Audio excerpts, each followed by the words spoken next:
Robert McKee, a famous, legendary screenwriting coach. He does this seminar over in LA, the Sheraton LAX, 4-day seminar called Story. And he has more Oscar-winning writers come out of that than anybody.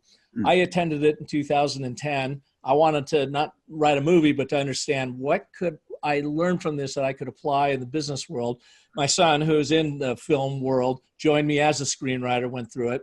And McKee said something that has always stuck with me after 4 days of massive content. And Adam, he said to me, and remember, he's not talking to a marketer at this point. He's talking to screenwriters who are trying to sell their stories and get audiences to buy into that story.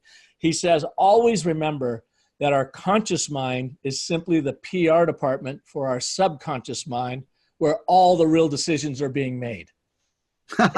We lead with our logic when we need to lead with emotion, and then justify and back up that emotion with logic. We got to flip-flop it. We got to do exact opposite of what we've been taught and what we think.